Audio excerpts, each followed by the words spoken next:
Nesse vídeo eu vou demonstrar como que a gente realiza a instalação do DNS local, que é o P-Hole com a integração do Unbound. Para quem não conhece, toda a nossa instalação é toda automatizada, desde a criação da VM até depois mesmo a instalação do serviço do P-Hole, fazendo essa integração com o Unbound. E no final do vídeo a gente vai acessar o painel do P-Hole, consultar alguns dados principais e também testar para ver se o recursivo com o Unbound está funcionando 100% junto com o DNSSEC e também o cache. E aí, provedores, tudo bem com vocês? Para quem não me conhece, eu me chamo Adriano Medina e nós aqui da IMSoft prestamos consultoria e suporte para os provedores de todo o Brasil. Se você está chegando aqui agora, não deixa de conferir o nosso site. Se você quer saber mais sobre essa instalação do DNS que a gente instala dentro do provedor, eu vou estar deixando o link aqui da página referente a esse serviço. Caso contrário, também pode estar chamando nós lá no WhatsApp. Essa nossa instalação, ela é toda automatizada desde a criação da VM quando é Proxmox. Caso se você está usando outro virtualizador, exemplo VMware, aí a gente não consegue automatizar a criação da VM, tá? Só depois que a VM está criada, a gente loga dentro dela e aí segue com a automação. Mas aqui nesse caso, como é Proxmox, a gente já tem toda a nossa estrutura, todo o nosso script. Deixa eu rodar aqui esse link. Vou colocar aqui o nome da pessoa que está autorizada a fazer essa instalação. Então, primeiramente, eu tenho que criar uma VM com Debian 11.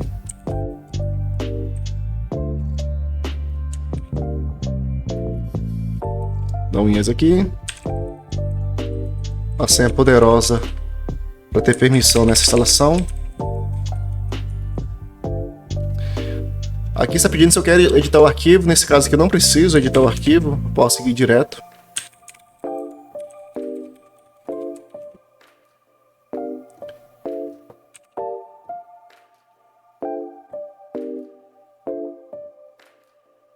Na construção desse script a gente já coloca o link para poder fazer o download desse Debian 11. Na verdade não é nem o download da ISO do Debian 11, né? E sim de uma template para poder ser restaurada aqui no Proxmox. Aqui deu um erro que não encontrou storage disponível, é porque eu tinha modificado aqui esse storage. A gente sempre tem o costume de remover as duas partições, que por padrão quando a gente instala o Proxmox sempre vem duas, né? Local LVM e a local. Então a gente tem o costume de remover a local LVM e pegar a partição dela e jogar tudo para dentro do local. Porém, eu não habilitei a opção para poder rodar máquinas virtuais. Deixa eu habilitar aqui, storage aqui, local, e habilitar disk image. Deixa eu aproveitar e marcar todas também. Prontinho. E aí fica com uma única partição com um total de 1 TB e a gente pode rodar todo o serviço, né? Desde a criação de backup, criação de VM e CTs. Deixa eu voltar lá de novo naquele script. Vai ser bem rapidão agora, porque já foi feita uma boa parte já. Vou até reconhecer aqui meu usuário. Lá já reconheceu o link. Lá, agora já reconheceu o storage local para poder montar essa VM. Então vou escrever aqui local. O nome, vou pôr aqui DNS1, IMSoft mesmo, que é só para fim de teste.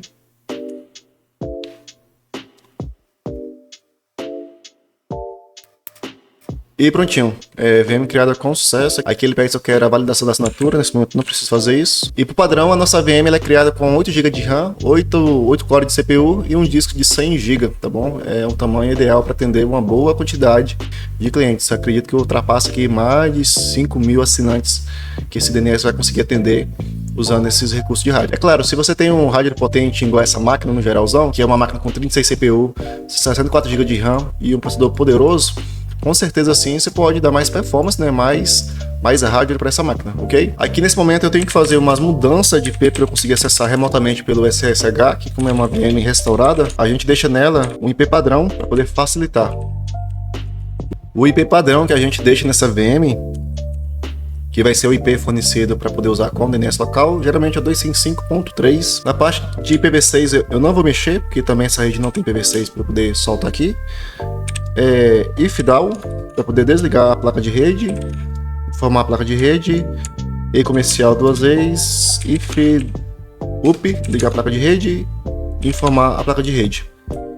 Dessa forma estou desligando e ligando a placa de rede para conseguir mudar o IP dela para o final 255.3, ok? Pronto, dessa forma agora eu posso parar de usar esse console, que ele é um pouco meio zoadão, e vou fazer aqui um acesso remoto SSH, o próprio shell do Proxmox. SSH-P, a porta referente a essa VM e o IP dela. Já deu conexão. Ok, logado na VM, agora sim a gente vai conseguir rodar a instalação toda automatizada do P-Hole e junto também a integração de um balde para ele ser o recursivo. Gente, só ressaltando aqui, muito importante, a gente instala o P-Hole, se a gente só instalar o P-Hole, né, pegar da forma que está lá no site, da forma que eles explicam, e você fizer essa instalação, ele só vai ser um encaminhador de DNS, tá? Ele precisa ainda de um DNS de terceiro, talvez ele precise do Google, né? Ou talvez, se você informar, ou da operadora, ou então um outro DNS externo, né? Ou seja, por mais que você vai ter um IP de DNS para você usar dentro da sua rede, mas ele ainda depende de terceiros ainda, ok? Não é dessa forma que a gente faz aqui. A gente instala o P-Hole para poder aproveitar toda a tecnologia dele, o painel web, as interfaces gráficas, e junto com ele a gente integra um balde, tá? Para ele poder virar realmente esse recursivo, tá? Então, com esse recursivo, toda a solicitação de DNS não vai mais depender de DNS de terceiros e ele vai buscar direto lá nos root server. E quando o seu DNS local ele busca direto nos root server, isso significa que não dependa mais da operadora, DNS da operadora, DNS do 1.1, do 8.8, etc, tá bom? Você vai ter o seu próprio IP de DNS local e ele vai ser o verdadeiro recursivo. E junto com esse recursivo, acompanha a proteção do DNSSEC e também a parte do cache. Se caso aquele domínio já está resolvido, já tem cache referente ao domínio IP dentro do seu servidor, não precisa buscar lá nos root server, né? Isso acelera muito nas entregas e aceleração de página. Agora que você já sabe a diferença entre um encaminhador de DNS para buscar direto nos root server, vamos seguir aqui agora para nossa instalação dele, tá? Vou aproveitar aqui o meu link para poder baixar os recursos desse DNS que a gente precisa. Nesse menu de instalação, eu vou escolher ali o P-Hole. Assim, quando eu faço o download do meu arquivo, eu preciso sim editar ele. Então, nesse bash aqui, a gente precisa editar alguns dados que vai refletir, né, com os dados do provedor. Então, vamos simbolizar que é esse provedor que está contratando nosso serviço. Então, a gente vai colocar os dados dele para poder aparecer lá no painel. E a senha do DNS eu vou manter essa, não vou alterar. Sair e salvar. Vamos proceder aqui. E pronto, tudo que está montado dentro daquele nosso script, né, tudo que a gente precisa, que não pode faltar dentro dessa instalação do DNS, já está informado dentro daquele script, tá? Então dessa forma fica muito mais prático e fácil para a gente poder realizar instalações com segurança, porque nunca vai faltar ou até mesmo esquecer de algum detalhe muito importante nessas instalações. Essa instalação vai demorar um pouquinho, vou dar uma pausa no vídeo e logo mais eu volto. Na parte da interface do P-Hole, aqui eu preciso confirmar alguns detalhes. Como ainda o nosso DNS recursivo ainda não está instalado, o nosso balde não está instalado, então a gente precisa ainda de algum DNS externo. Nesse caso eu vou usar aqui o do próprio Google para conseguir resolver a parte de download, alguns links de download para conseguir realizar essa instalação. Essa parte aqui mesmo é a parte do uso root server, fazendo a integração, instalando um balde e fazendo a integração com o uso root server.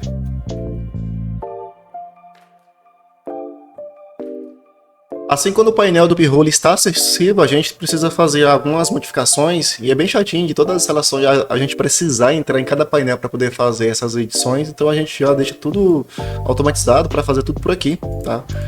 E na sequência aqui, agora ele vai mexer na parte do firewall, fazer algumas proteções, principalmente na parte do ACL, né, que é aceitar requisições somente dentro do seu provedor e ignorar requisições de fora. Isso principalmente para DNS, né, VMs que tem o IP público setado direto nela, que realmente precisa ter um firewall, realmente precisa ter esse ACL. Aqui por final ele está perguntando se eu quero ajustar esse firewall, que é justamente nessa parte do ACL. Como aqui é somente um ambiente de teste, essa VM também está rodando com IP de rede local, então eu não preciso editar o meu ACL, porque para rede local, toda aquela faixa do 192.68, 100.64, né, as faixas mais conhecidas de IP de rede local, já está habilitado para poder reconhecer dentro do ACL. Aqui ele pergunta sobre a validação da assinatura, eu não preciso, e eu posso finalizar aqui e sair. Então basicamente já está acessível nosso painel. Entra aqui pelo IP dele. Por padrão a gente muda a porta para dar uma reforçada na segurança e também habilita o HTTPS. Olha que maravilha, painel acessível, DNS funcional. Antes de eu dar um reboot para poder alterar esse nome, que esse nome vai ser alterado de acordo com o que a gente informou lá no script, bem no início da instalação, eu vou vir aqui em settings DNS e vou habilitar aqui o SEC, tá? Eu preciso habilitar por aqui para ele poder reconhecer as keys, porque se não for dessa forma, ele não consegue validar certinho a parte do DNSSEC. O nome aqui está buscando o nome da antiga VM, eu vou dar um reboot agora na VM para poder alterar aquele nome. Pronto, VM reiniciada, eu vou atualizar a página para poder alterar esse nome, para poder refletir o nome do provedor. Olha que legal, então vai estar informando aqui o nome do provedor. E um teste bem básico e rápido é pelo CMD. A gente abrir aqui o CMD e usar o comando ms look up, informar qual que é o site que você quer testar, exemplo da NICBR, e qual que é o IP que você quer fazer esse teste, né? Qual que é o IP do servidor de DNS? Eu quero usar o meu próprio DNS, né? 72.25.255.3. E dá um Enter. Então aqui ele vai informar dados do seu servidor de rede local e na sequência ele vai informar que ele conseguiu resolver esse nome nic.br. Por mais que o nosso servidor ele não tenha IPv6 setado direto na interface dele, ele consegue sim resolver IPv6, tá? Então o NICBR já tem IPv6 nesse domínio e por mais que o nosso servidor não tenha IPv6, mas ele consegue resolver páginas IPv6, tanto IPv6 como IPv4, tá? Então se você quer fazer um teste bem prático e rápido para você saber se o seu DNS está resolvendo páginas, usar o comando nslookup é uma forma bem prática e rápida. Vou testar um outro aqui bem rapidão. .com, olha lá, que maravilha. E essas informações de teste, que é simbolizando um acesso, né, que é uma conexão, já está sendo registrada pelo nosso servidor de DNS. Para a gente poder validar a parte do cache e também do SEC, eu não consigo fazer ainda pelo CMD do Windows, tá? A gente vai ter que usar um terminal Linux. Nesse caso aqui, quem está usando o Proxmox pode usar o próprio shell mesmo do Proxmox para poder fazer esse teste, porque o comando que a gente vai usar é o comando chamado dig, e esse comando, o padrão nativamente, ele não é compatível com o Windows, tá? Então a gente coloca dig, coloca um site para você fazer esse teste. Eu vou usar o mesmo que a gente já usou agora há pouco, e esse domínio já vai estar já no cache já. Colocar o arroba 172.25.255.3, né, que é o IP do nosso servidor DNS local. Eu vou dar um Enter. Aqui de início você pode ver que ele já respondeu para nós. Essa flag aqui, ó, essa flag quando ela tem esse AD, significa que o nosso SEC já está instalado e rodando. Mas tenha cuidado na hora de você informar esse domínio, porque não é todos os domínios que é compatível, né, que tem esse SEC rodando dentro do domínio, tá? Exemplo mesmo, site do Google. O site do Google é simplesmente um site de pesquisa, então ele não precisa ter essa proteção do SEC, tá? Então por isso que aqui não tem a flag AD, tá? Sites, né, de banco, cartão de crédito, né, que precisa de uma segurança maior, como por exemplo a NICBR e até mesmo do registro BR,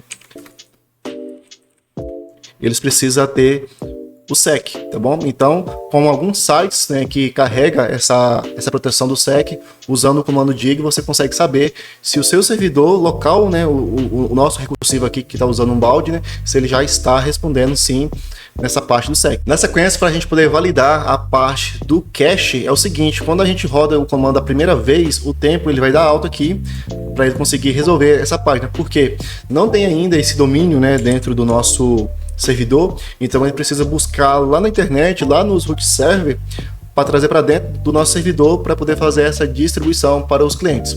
Depois que ele já está local cacheado, então ele não precisa mais buscar. Então se eu for repetir esse comando novamente e dar um Enter, olha, então de 100 milissegundos ele cai para 0 milissegundo. Olha a diferença absurda. Então isso dentro de uma rede local, para poder ajudar a resolver as páginas, agilizar ali os conteúdos nas aberturas, um servidor DNS bem configurado dentro da rede faz muita diferença. E nessa resolução de página você consegue ver o domínio que você está requisitando e o IP desse domínio. Se você está vendo esses dados, se você conseguiu ver esses dados, é porque o seu servidor de DNS está respondendo 100%. Um outro teste infalível para você saber de fato se o seu servidor de DNS está respondendo ou não, é você configurar ele direto na sua placa de rede. Então aqui no meu computador eu vou editar a placa de rede, vou tirar do automático e vou setar esse DNS manual. Eu vou salvar e agora o teste mais fiel é a gente abrir páginas, né? Então, olha que maravilha. E nisso nosso painel ele já está fazendo essa contabilidade dos domínios que está sendo requisitado. No primeiro acesso pode ser que demore um pouquinho, porque entra naquela questão que eu falei que primeiro precisa buscar lá nos root server e cachear dentro do seu servidor, caso não tenha ainda. Então depois disso, né, caso você for fechar e abrir de novo, deixa eu abrir numa janela anônima, pode ser que o segundo acesso em diante seja muito mais rápido. na questão da resolução do DNS. Muitas pessoas confundem esse cache com aquele cache de salvar mídia, né? Salvar dados, salvar foto, salvar vídeo. DNS recursivo com cache não é isso, tá bom, gente? Ele vai salvar aqui o nosso domínio para o IP, para quando precisar de buscar de novo. Sempre quando ele for resolver esse nome para um IP, ele vai buscar direto no seu servidor, que é um servidor que está hospedado dentro do seu provedor. Então, dessa forma, vai agilizar muito as aberturas de página. Demonstração do painel do P-Hole vai ficar para uma próxima videoaula, porque não é o foco desse vídeo, só que queria mesmo demonstrar como que a gente consegue fazer essa instalação automatizada de forma bem prática e rápida. E eu reforço mais uma vez, você que é provedor de internet precisa acelerar as aberturas de página da sua rede, dar uma melhoria, um ganho, uma performance maior para os seus clientes. Essa solução de DNS recursivo dentro da sua rede não pode faltar dentro do seu provedor. Qualquer dúvida pode estar consultando no nosso site, que lá eu deixo tudo especificado sobre a instalação do DNS. Caso contrário, também pode estar chamando nós no WhatsApp. Um forte abraço, tchau, tchau, até mais.